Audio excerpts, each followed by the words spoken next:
US Israel અને ઈરાનના યુદ્ધમાં ઈરાનના સુપ્રીમ લીડર ખામેનેઈનું મૃત્યુ થયું, જે બાદ યુદ્ધ વધારે ભયંકર બન્યું. ખામેનેઈના મૃત્યુ પર ભારતે અત્યારે કોઈ જ સ્ટેન્ડ નથી લીધો, કોઈ જ નિવેદન નથી આપ્યું, પણ ભારતની રાજનીતિમાં વિપક્ષે ભારતની આ ચુપ્પી પર સવાલ ઉઠાવ્યા છે.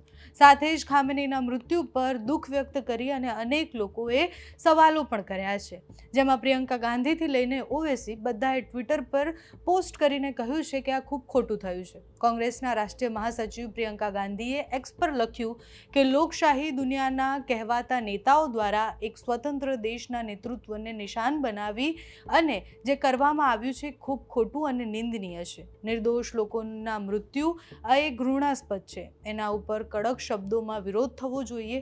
ભલે તેના માટે કોઈ પણ કારણ બતાવવામાં આવ્યું હોય, પણ આ દુઃખની વાત છે કે હવે ઘણા દેશોએ આ લડાઈમાં ખેંચાવવું પડશે. દુનિયાને શાંતિ જોઈ અને બિનજરૂરી યુદ્ધ નથી જોતા, જે આપણે સમજવું પડશે.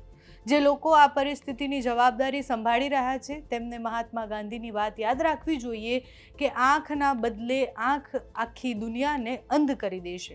મને આશા છે કે ઇઝરાયલના પ્રધાનમંત્રી અને પ્રેસિડેન્ટ ટ્રમ્પ સાથે વાતચીત કર્યા પછી આપણા પ્રધાનમંત્રી અસરગ્રસ્ત દેશના જેટલા પણ ભારતીયો છે એ બધાની સુરક્ષા સુનિશ્ચિત કરશે અને સંપૂર્ણ પ્રયત્ન કરશે કે એ લોકો ફરીથી વતન પાછા આવી શકે.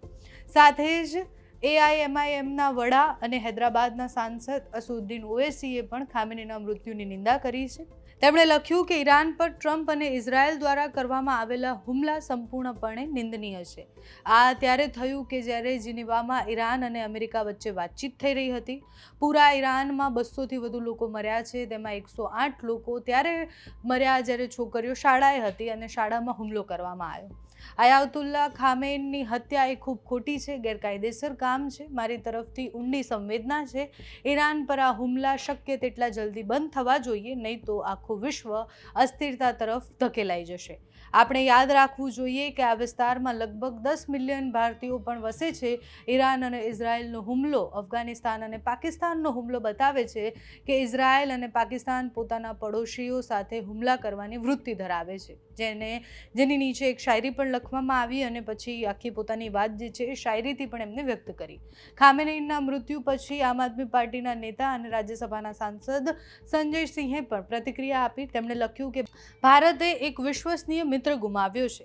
ખામેનેઈ એ નમ્ર અને એમને શ્રદ્ધાંજલિ આપવા હું એટલે માંગી રહ્યો છું કારણ કે ભારતના એ પરંપરાગત મિત્ર રહ્યા છે. તેમણે પાકિસ્તાન વિરુદ્ધ મત આપ્યો હતો, હંમેશા ભારતનો સાથ આપ્યો હતો, ભારતને ઉર્જા સુરક્ષા આપી હતી. સંકટની ઘડીમાં ભારત સરકારે પોતાનું વલણ સ્પષ્ટ કરવું જોઈએ, નહીં તો વૈશ્વિક તાનાશાહ અમેરિકાની તાનાશાહીનો વિસ્તાર દુનિયામાં વધતો જશે. વેનેઝુએલા પછી ઈરાન, ઇઝરાયલ અને અમેરિકાનો આતંક ક્યાં સુધી ફેલાશે?